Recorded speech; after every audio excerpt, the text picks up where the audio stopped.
Abra comigo no Evangelho de Lucas, capítulo 10, verso 25 a 37. E eis que se levantou um certo doutor da lei, tentando e dizendo: Mestre, que farei para herdar a vida eterna? A igreja, 26.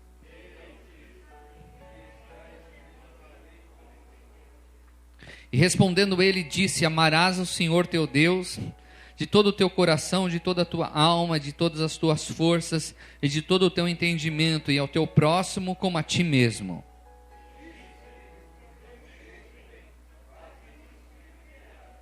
Ele, porém, querendo justificar-se a si mesmo, disse a Jesus: E quem é o meu próximo?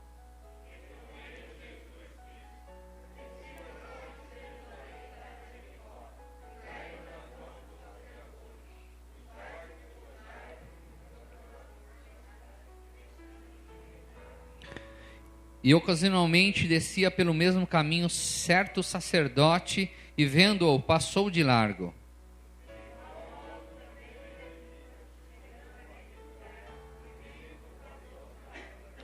Mas um samaritano que ia de viagem chegou ao pé dele, e vendo-o, moveu-se de íntima compaixão.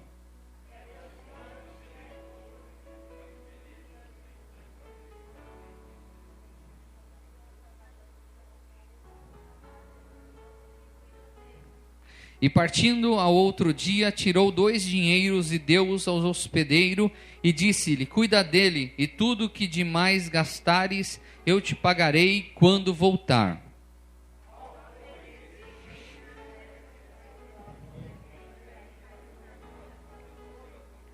E ele disse: O que usou de misericórdia para com ele. Disse, pois, Jesus: Vai e faze da mesma maneira. Oremos ao Senhor. Eterno Deus, nesse instante irei ministrar a tua santa e poderosa palavra. É necessário que eu diminua e o Senhor cresça. É necessário, meu Pai, que nesse instante a tua palavra possa falar com cada um de nós e fazer morada. Santo Espírito de Deus, nós precisamos ser alimentados nessa noite. Precisamos da tua graça, do teu auxílio. Senhor, que nós venhamos sofrer a metanoia do Evangelho, a mudança de mente, e que venhamos ouvir a sua voz e ser sensível a ela e caminhar de vitória em vitória, de glória em glória. Colocar seus anjos poderosos ao nosso redor. Colocar, meu Pai querido, a nossa consciência plena perante o Senhor, que nada e ninguém, meu Pai, venha impedir de nós recebermos a tua palavra nesse instante que nós te pedimos e agradecemos em nome do Senhor Jesus Cristo. Amém, Senhor. Essa passagem bíblica é uma passagem bem conhecida. Essa passagem diz a respeito de um episódio a qual um doutor da lei, quem que era o doutor da lei? O doutor da lei era um especialista na lei mosaica, era aquele que conhecia tudo sobre a lei mosaica. E quando uma pessoa, um judeu, tinha dificuldade ou tinha alguma pergunta a fazer, se tal coisa que a pessoa estava praticando era pecado ou não, alguma dúvida em relação à lei mosaica, ele ia até o doutor da lei para perguntar. Então era uma pessoa que conhecia o Pentateuco, conhecia a lei mosaica de cor. Era uma pessoa extremamente estudada em relação a isso. Então por isso que era o doutor da lei, era uma pessoa que estava acima das pessoas normais, uma pessoa que tinha um status na sociedade muito valioso, né? E essa pessoa tinha um conhecimento sobrenatural da palavra de Deus.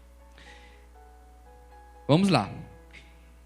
E diz a palavra que ele chegou até Jesus e fez a seguinte pergunta para Jesus. Eis que se levantou um certo doutor da lei, dizendo: Mestre, que farei para herdar a vida eterna? Então chegou até Jesus. Jesus é o seguinte: o que eu vou fazer então para ganhar a vida eterna? Preste atenção. Era um judeu, doutor da lei, eles não viam em Jesus o Messias. Então ele fez essa pergunta a Jesus para querer debochar de Jesus. E Jesus, ele só respondeu aquilo que aquele doutor da lei já sabia. Porque o amarás a Deus acima de todas as coisas e o próximo a ti mesmo é desde o início.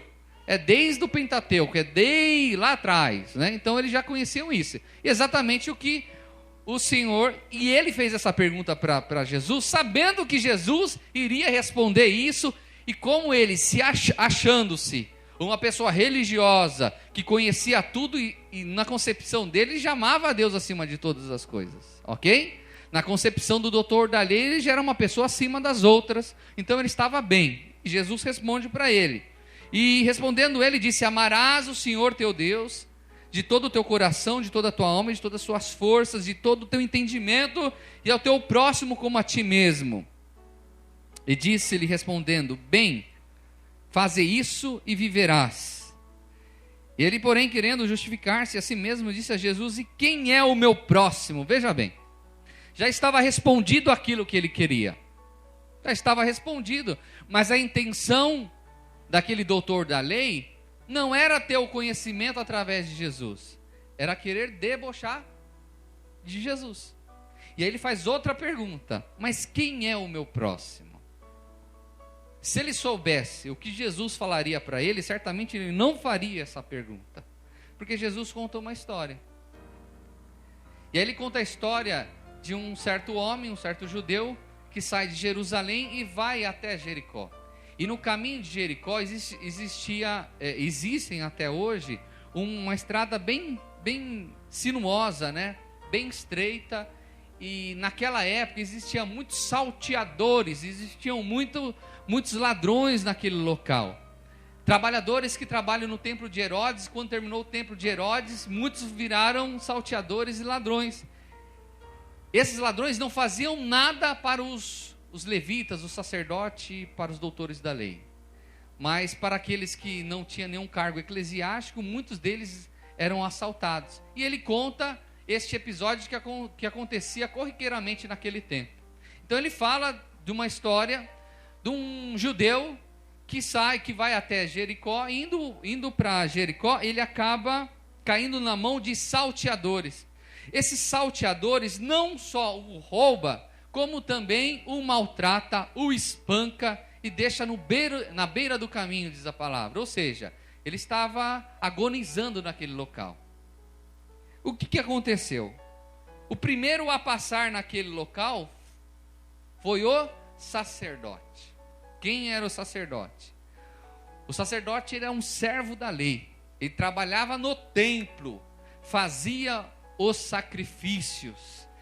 Era a obrigação dele ser uma pessoa misericordiosa. Para você ter ideia, o sacerdote deveria ser uma pessoa tão misericordiosa para até com os animais. Se porventura, lá em Êxodo fala, se porventura um animal de algum amigo dele, de algum conhecido, estivesse padecendo, eles tinham que ajudar. Veja bem, uma pessoa que era sacerdote, vivia no templo fazendo sacrifícios para o povo, uma pessoa que conhecia a Bíblia de trás para frente, de frente para trás, sabia que deveria amar todo mundo. Ele, no meio do caminho, ele está passando e vê aquele judeu caído, sofrido, precisando de uma ajuda, e ele passa e vai para o seu sossego, e vai para o seu destino e deixa de lado.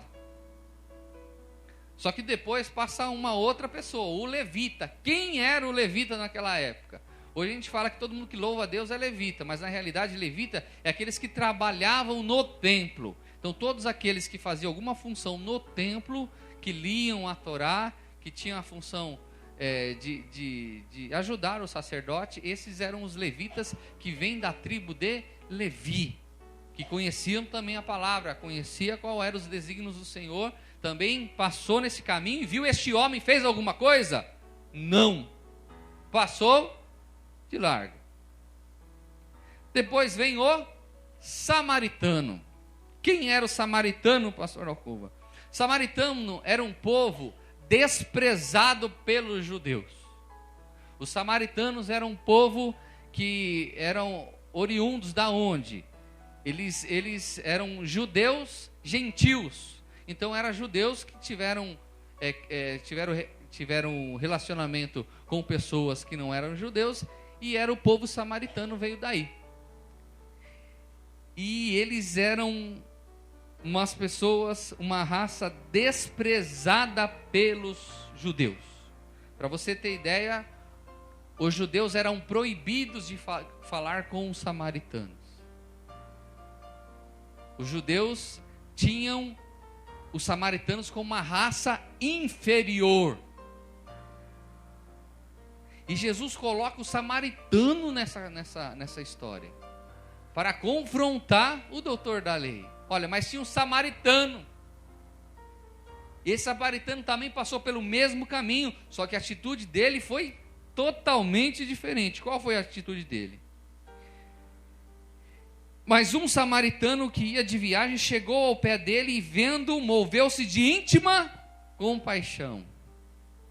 E aproximando-se, atou-lhe as feridas, aplicando-lhes o azeite e o vinho para fazer a acepção dos ferimentos, e pondo sobre uma cavalgadura, levou-o para uma estalagem e cuidou dele. E partindo ao outro dia, tirou 2 dinheiros e deu aos hospedeiros e disse-lhe: cuida dele, e tudo de que mais gastares eu te pagarei quando voltar. Qual, pois, aí Jesus faz a pergunta para o doutor da lei: qual, pois, desses 3 te parece que foi o próximo daquele que caiu nas mãos dos salteadores? E aí ele teve que assumir. E ele disse: o que usou de misericórdia para com ele. Disse, pois, Jesus: vai e faze da mesma maneira.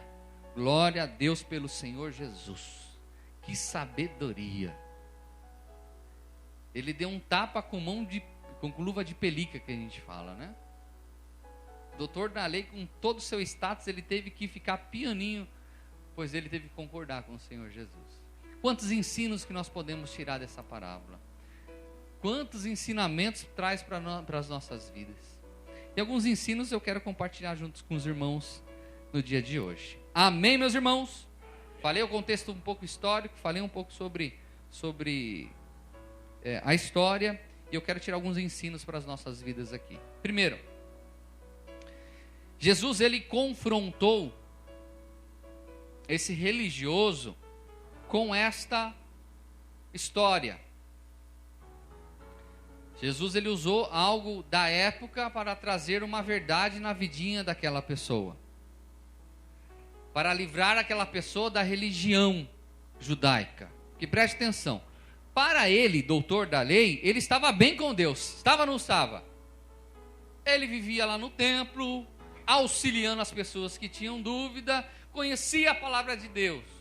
Só que a prática que ele tinha não condizia com o cargo que ele tinha. O cargo que ele tinha não condizia com aquilo que ele fazia na prática. Muitas vezes Deus faz isso conosco também. Hoje eu vejo líderes que se dizem evangélicos andando de carro blindado, com 3 e 4 segurança em volta. Você acha que esses camaradinhos vão lá na Cracolândia? Será que esses camaradinhos estão se importando com o mendigo que está morando em frente à igreja, a mega igreja que ele está pastoreando? Será que aquilo que a pessoa está pregando, ela está vivendo aquilo? Porque uma coisa que há diante de Deus, Deus não tolera a hipocrisia no meio de nós. Deus, não adianta a gente ter o cargo dentro da igreja, a gente ser líder de alguma coisa, se o beabá do evangelho a gente não cumpre com isso. O pastor Vigílio falou: pastor, eu quero agradecer o senhor, agradecer os irmãos, porque dificilmente alguém faz esse trabalho. Poxa bem, eu estava constrangido, porque já fazia um bom tempo que eu não fazia isso. Não é constrangimento nenhum para a gente, é o nosso dever ajudar, é o nosso dever fazer esse trabalho, é o nosso dever estar à frente daqueles que necessitam assim o fazer. Então, Jesus confronta isso, meu irmão. Ele confronta a religião. De que adiante a Igreja Católica tem o Vaticano, diz que o Vaticano, quem já teve a oportunidade de ir, é algo maravilhoso, lindo. A Catedral de São Pedro, existem muitas peças que são de ouro. Michelangelo, que foi um artista fenomenal, foi ele que pintou a Capela Sistina, ele que pintou. Imagine qual o valor disso, qual o valor de um local como esse. Mas infelizmente, o caminhar da Igreja Católica não condiz com a fé que a mesma professa, tirando as suas exceções, que tem alguns trabalhos bonitos dentro da Igreja Católica. Mas vende essa Catedral de São Pedro e investe na Cracolândia para você ver se não dá resultado. Pega o templão aí que foi construído, mais de 800 milhões, e abre centros de recuperações aí, com dinheiro, com profissionais competentes, com crentes fervorosos para orar e interceder por esse camarada, para você ver se não resolve. Então, professar que ama Jesus, professar que é do Senhor Jesus Cristo, que ama o Senhor seu Deus acima de todas as coisas e o próximo com a ti mesmo, e não tiver a praxis do Evangelho, não tiver a mão na massa, não adianta nada. A parábola em si está falando isso. Porque nós podemos pegar o seguinte, contextualizando para o dia de hoje. O doutor da lei são os teólogos de hoje em dia, que conhecem a Bíblia de trás para frente, de frente para trás, sabem tudo, mas não tem compaixão, não tem amor.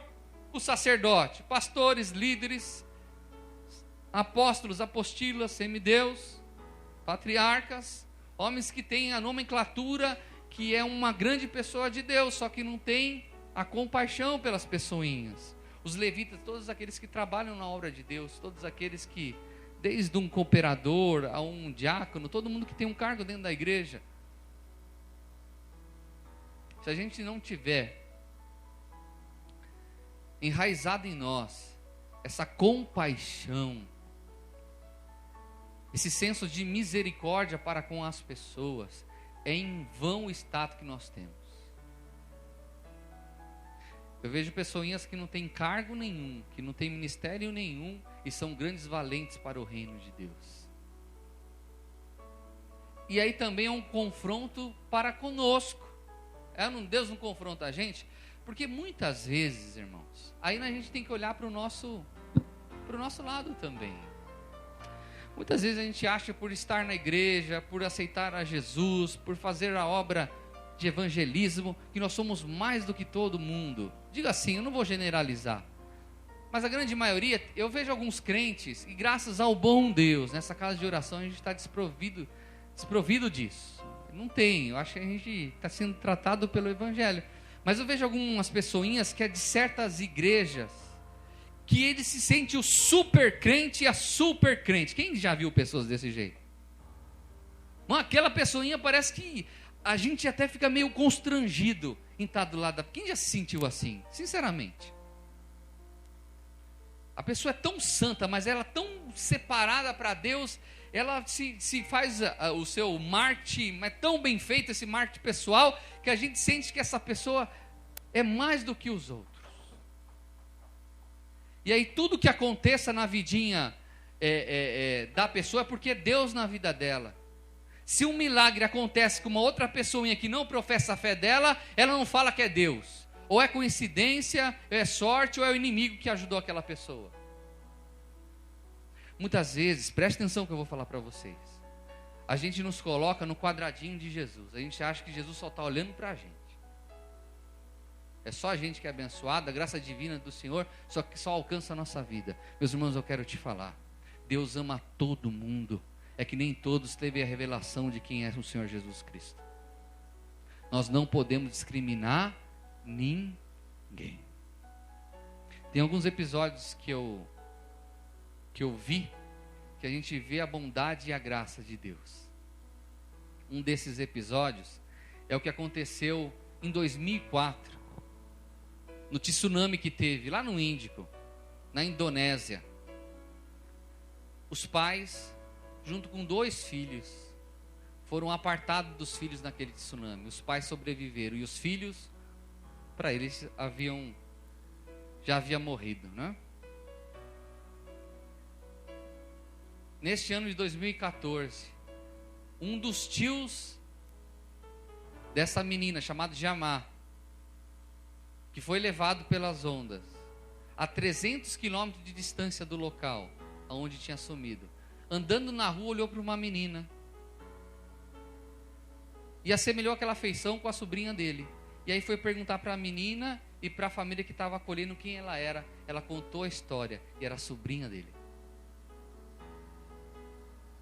Depois de 10 anos, meu irmão, levou a irmã, a filhinha, para os braços da família.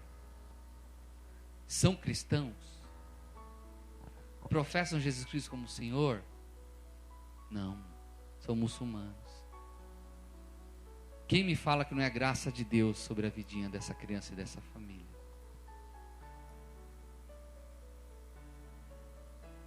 Tem alguns outros episódios. Tem um episódio que eu já falei para os irmãos, de um quadro no Luciano Huck, que alguém que fizesse uma gentileza, a moeda que fosse encontrada com ele seria multiplicada por tantas vezes mais, não sei quanto.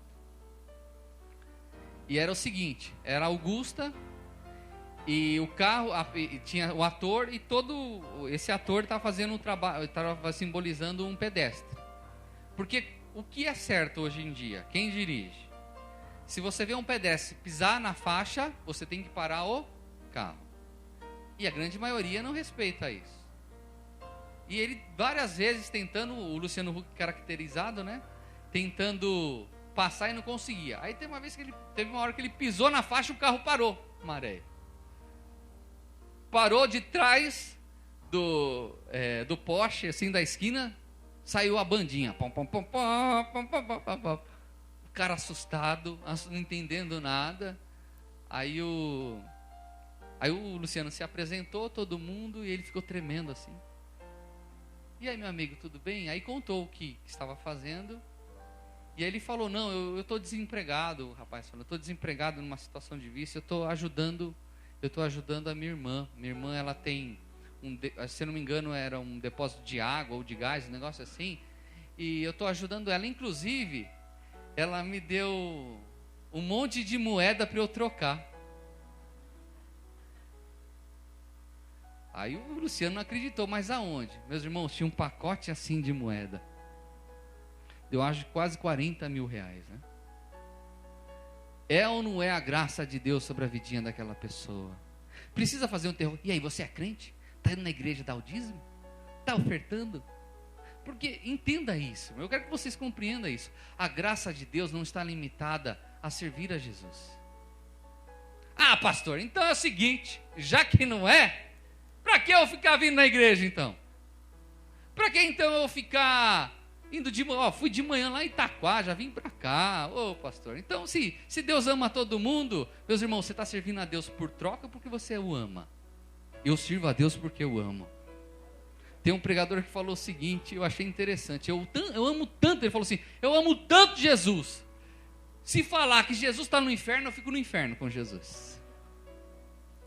Tem um outro episódio da graça divina de Deus, que nós temos um vídeo aqui, eu quero compartilhar com os irmãos, amém? E você vai ver agora imagens impressionantes de um acidente que aconteceu ontem em Anápolis. Câmeras de segurança flagraram o momento em que uma idosa e uma criança de 6 anos foram atropeladas. Atenção, porque a imagem é forte, mas felizmente todos estão bem. Confira. O acidente aconteceu nesse cruzamento. Tudo foi gravado por uma câmera de segurança. O carro desce em alta velocidade e bate em outro que cruza a rua. O motorista perde o controle e atinge esse Gol que estava estacionado, arremessando ele contra uma mulher e uma criança que correm para a calçada. Depois de ser atropelado, o menino ainda se levanta. Algumas pessoas correm para tentar ajudar as vítimas. Esse motorista, que estava no primeiro carro atingido, reclama que o lugar não tem sinalização e que o rapaz que desceu a rua estava em alta velocidade. Estava correndo muito. Eu acho que se eu tivesse uns 40, dava para ter parado, não teria acontecido não. Já o motorista que bateu nos outros 2 carros não confirma que estava correndo. Acredito eu que não. Você não estava? Eu acho que não. Eu não sei te falar não, porque acredito eu que não. Na hora eu não prestei atenção. Bom, como a gente viu, felizmente a avó e o neto de 6 anos, atingidos pelo carro, sofreram ferimentos leves, mas passam bem. E olha, a Companhia de Trânsito de Anápolis disse que ainda esta semana vai colocar a sinalização ali no cruzamento. É ou não é a graça de Deus? É ou não é a misericórdia de Deus para com esse pequenino? Entenda isso, Deus permite essas situações para saber que a graça dele está sobre a vidinha de todas as pessoas do planeta Terra. Você não vê a vidinha do pastor Miguel Roberto? Pai de santo, tinha um terreiro de Umbanda, mas um dia ele teve um encontro com o Senhor Jesus Cristo. Olha a bênção que é. Isso Deus permite isso na nossa vida para a gente não rejeitar ninguém, para a gente não menosprezar ninguém. Lá na Cracolândia teve um rapaz que orou pela vida do Pedro. Eu vejo Deus na sua vida. Eu vejo a presença de Deus. Olha, eu já fui crente, ele falou. Quero orar por você. Eu falei, ora então. Aí ele orou pelo Pedro. Deus usando a vida do rapazinho lá, na Cracolândia, para abençoar a vida do Pedro. Amém? Você pode glorificar o Senhor? Eu aprendo também que o samaritano, ele ajudou aquele homem machucado, enfermo, sem fazer alarde, sem querer reconhecimento e recompensa. Ele tinha os seus afazeres? Tinha, claro que tinha. Ele tinha alguma coisa a fazer em Jericó. Mas quando ele viu a situação, ele não pensou duas vezes em ajudar. Ajudou. Levou até o local onde podia repousar, deixou o dinheiro de 2 dias de trabalho e falou ainda para a pessoa que iria o cuidar, ó, se tiver mais algum gasto na volta, eu pago o que tiver que ser pago. Que exemplo na nossa vida. Quem que são os samaritanos hoje? Poderia ser algum macumbeiro, algum espírita, um bandista, muçulmano. E ele se dispôs a ajudar. O que eu quero que eu e você, que nós temos que entender, que ajudar as pessoas é algo que tem que estar impregnado no nosso coração. E tem que ser algo voluntário e a qualquer momento. Não tem que ser um dia onde vai ser marcado um evangelismo, uma ação social na Cracolândia, uma ação social lá na Clínica Operação, que eu vou ajudar alguém. Não! A minha vida tem que ser uma vida em pró do auxílio das pessoas menos favorecidas. O problema nosso é que a gente sempre tem desculpa e algum argumento para não ajudar. Às vezes é o tempo, às vezes é o nosso trabalho, às vezes é a nossa família. Às vezes não é uma ajuda material, às vezes é um abraço, às vezes é 5 minutinhos para conversar.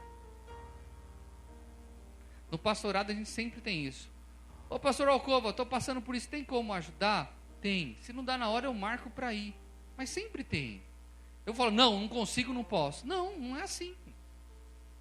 A gente nós precisamos ajudar. É o caso do nosso irmão Raimundo de terça-feira. Quem esteve aqui na terça-feira? Foi ou não foi uma bênção o testemunho do nosso irmão? Se naquele dia o Marcondes não tivesse se disponibilizado em ajudar, será que ele seria hoje o irmão que é? Não. E quantos irmãos Raimundos que existem por aí? Se eu estou no trânsito, irmão, para alguém, se da parte de Deus de fazer o convite, eu faço. Irmãos, eu posso ajudar a mudar a tua vida. Você quer? Está aqui, eu dou meu telefone, liga a cobrar, dá um jeito. Ainda não tem dado muito sorte de o povo me ligar de volta, né? Mas tento fazer a minha parte. E eu não preciso chegar em casa falando, olha Lili, hoje já 2... Não preciso, é eu e Deus. É você em Deus. É você e Deus. Quando você fizer, e tem essa vida, você pode orar ao Senhor, no dia de hoje, que eu possa ser bênção na vida de muitas pessoas. É você chegar no seu trabalho e Deus usar a sua vida para falar do amor dele para aquela pessoinha que está precisando. É você estar no ônibus e falar do amor dele. E quando a gente se propicia dentro do nosso coração em querer ter uma vida solícita para as outras, Deus prepara situações para nós abençoarmos vidas. E é Deus que faz isso. Sobre a vida do sacerdote, do levita,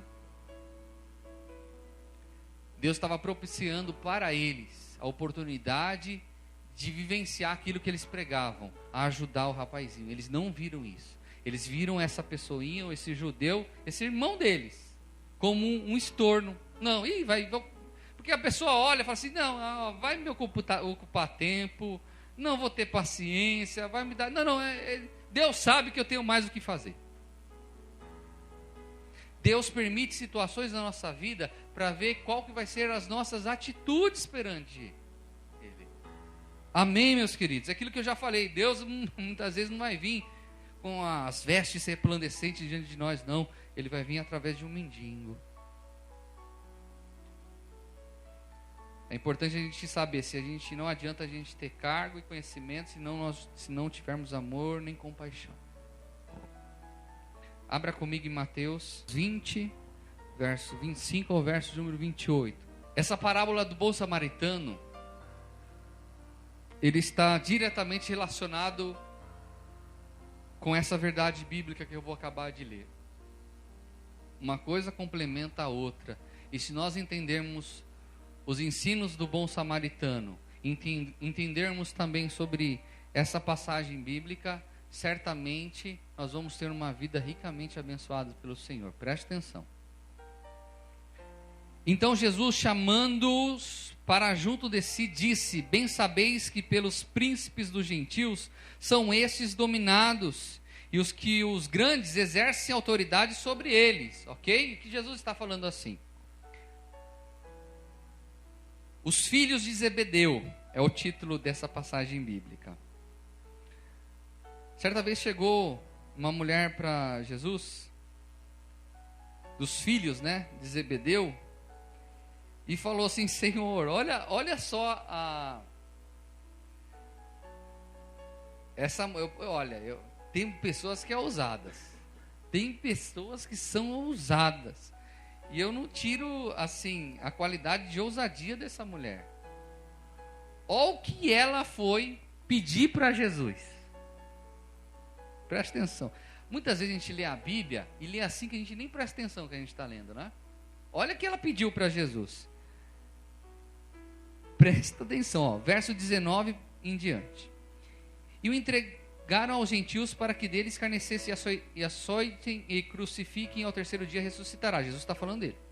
Então se aproximou dele a mãe dos filhos de Zebedeu, com seus filhos adorando e fazendo-lhe um pedido. Olha o pedido. E ele diz-lhe: que queres? E ela respondeu: dize que esses meus 2 filhos se assentem, um à tua direita e outro à tua esquerda no teu reino. Simples, Jesus. Eu só quero que meus filhos, lá na glória, um sente à direita e outro à esquerda. Pouca coisa. Pouca coisa. Só isso, irmão. Só isso. Não, é simples, Jesus. Passa a regra.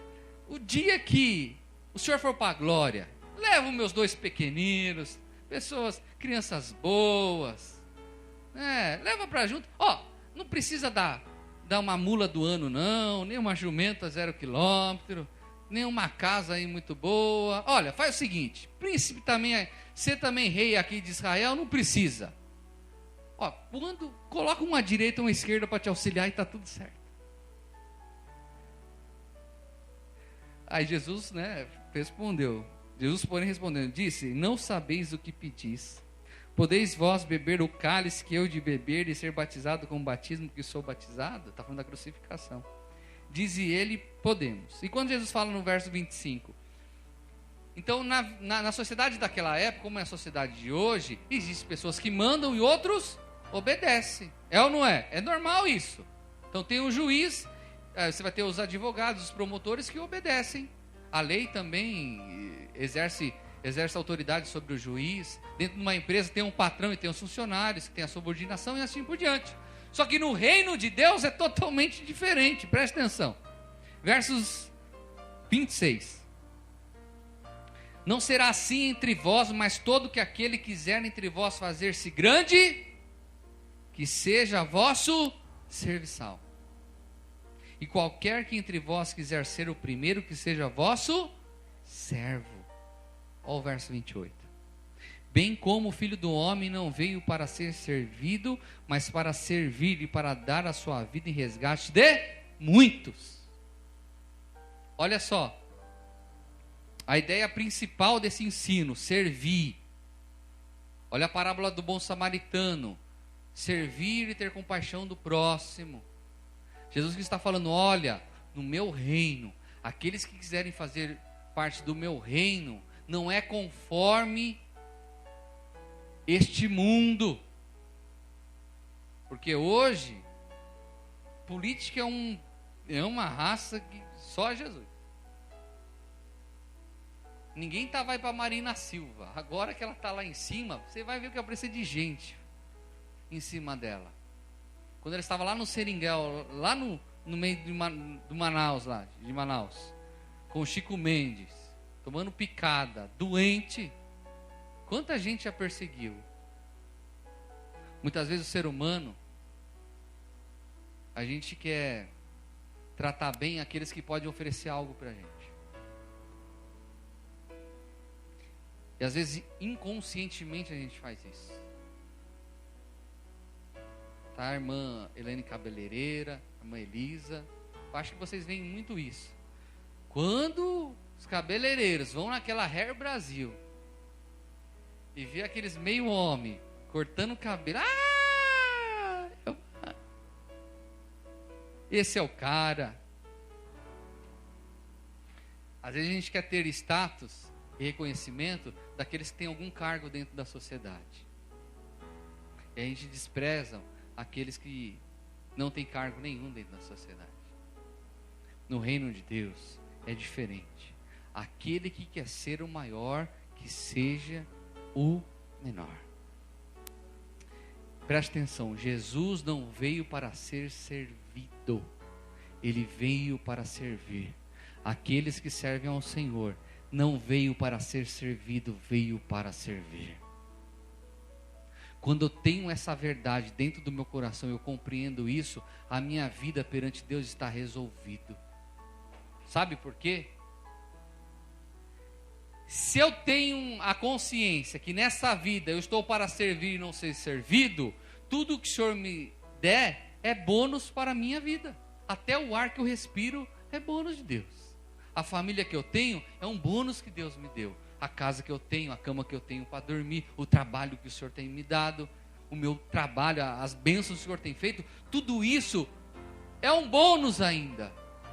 Porque a minha função no reino é servir as outras pessoas. Eu não nasci para servir, por isso que a teologia da prosperidade é demoníaca. Por que a teologia da prosperidade fala? Venha para Jesus, dê o seu melhor, faz seu sacrifício, que Deus tem por obrigação te abençoar. Não tem base bíblica, não tem evangelho dentro disso. Que aquele que quiser vir até Jesus, o que o Senhor fala? Pegue a sua cruz e siga-me. Seguir a Jesus é renunciar a si mesmo e olha, seguir o caminho. Esse é o evangelho. E aí eu compreendo o seguinte: quando eu busco esse reino em primeiro lugar, com toda essa consciência de evangelho, as coisas cooperam para o bem daqueles que assim o fazem. Essa é a sequência. Eu busco o reino, eu tenho essa consciência de evangelho, que eu estou aqui para ajudar, para me compadecer dos menos favorecidos, de não ser servido, mas servir as pessoas, de considerar o meu irmão maior do que eu. E quando eu tenho isso enraizado no meu coração, eu tenho uma vida no reino. Aí as coisas prosperam e se tornam bênção na minha vida. É simples desse jeito. Eu me torno amigo de Deus. Aí tudo coopera para o bem daquele que ama a Deus. Vocês estão entendendo como as verdades bíblicas, elas se interlaçam uma com a outra quando a gente compreende isso? Vocês estão entendendo isso, meus irmãos? Vocês estão compreendendo isso?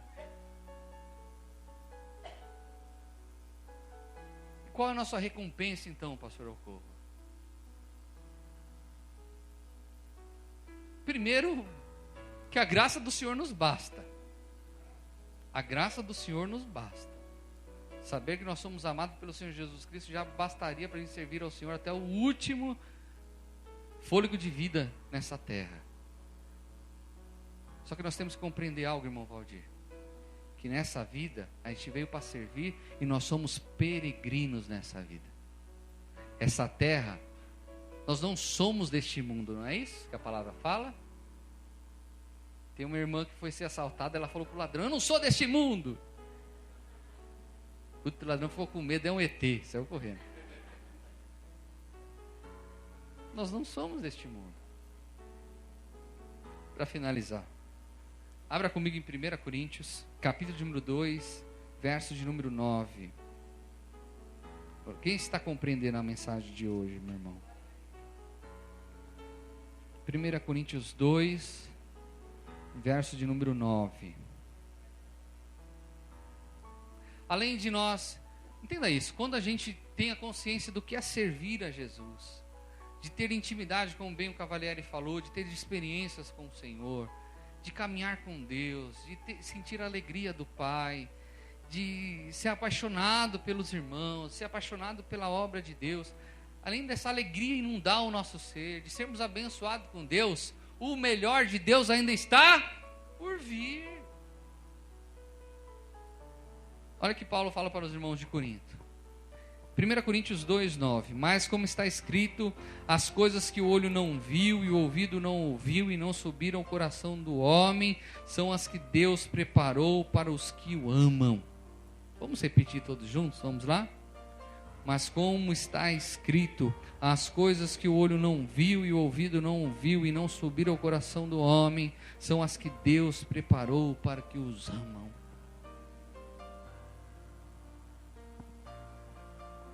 O Caio Fábio, todo dia ele tem um bate-papo, né? O Papo de Graça, que fala, e teve um episódio que ele estava falando sobre arrebatamento e tal, e fizeram uma pergunta para ele, o que é o céu? Aí ele respondeu assim, olha, se eu pudesse descrever, eu falaria, mas não tem como descrever o céu. Não existem palavras, a gente não tem consciência. O nosso cérebro, mesmo que funcione 100%, ele não saberia entender o que é o céu. Paulo está falando, o que os olhos não viram, o que o ouvido não ouviu, o que não subiu ao coração do homem, é o que Deus tem guardado para aqueles que o amam. Entenda isso. Eu não vim para servir. Perdão, eu não vim para ser servido, eu vim para servir. Sabe por quê? Porque tem uma eternidade inteira para o Senhor nos servir com delícias e maravilhas. Existe uma cidade chamada Nova Jerusalém, que será a nossa morada. Vamos governar durante 1000 anos essa terra, com alegria plena, diante de Deus.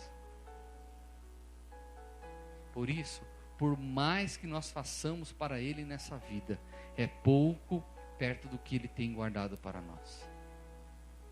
Por mais que sirvamos, por mais que ajudemos, por mais que façamos o melhor, ainda não se compara à glória que há de ser revelada para aqueles que estão em Cristo Jesus. Entenda isso. Caminhar no Evangelho não é difícil, é simples.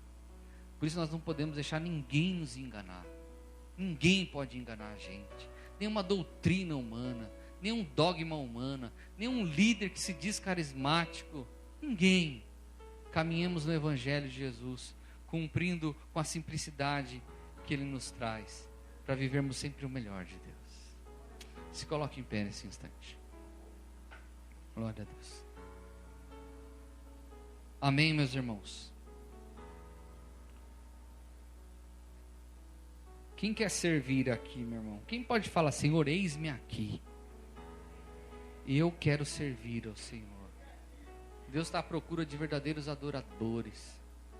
Sabe, da gente ser tirar da nossa mente, do nosso coração, tudo aquilo que é religião. E caminhar no Evangelho de Jesus. Ser de Jesus mesmo. Ser de Jesus. Os irmãos que estão em casa, coloque a mão no teu coração. Todos coloquem a mão no teu coração. No vosso coração. Eterno Deus, nós queremos agradecer ao Senhor pela Tua palavra. Nós queremos agradecer a Ti por tudo que o Senhor tem feito em nossas vidas. Que essa parábola do bom samaritano possa ter sido um grande exemplo para as nossas vidas. Que nós não jamais sejamos religiosos, meu Pai, mas antes nós sejamos do Evangelho do Senhor Jesus Cristo. Que aprendemos, meu Pai querido, nessa vida que nós não viemos para ser servido, mas para servir ao Senhor. E tudo que o Senhor tem nos dado, meu Pai, é pela Tua infinita misericórdia e bondade. Nós sabemos, meu Pai querido, por mais que o Senhor nos abençoe aqui, o presente maior está na eternidade contigo. Mas nós queremos servir ao Senhor independente dos benfeitorias que o Senhor tem feito para nós. Nós queremos servir ao Senhor por amor, meu Pai. Por amor, Senhor Jesus. Nos ensine a caminhar no Evangelho, Pai. Nos ensine a caminhar em santidade e amando ao Senhor em todo o tempo. A minha oração, meu Pai, que essa verdade possa estar impregnada nos nossos corações, no coração de cada um de nós, todos os dias, nessa simplicidade e nessa leveza do Evangelho. Que não venhamos barganhar nunca contigo, Pai, mas viver o melhor do Senhor e ser amigo de Ti. É que eu te peço e te agradeço. Em nome do Senhor Jesus Cristo. Amém. Vamos aplaudir bem forte o Senhor.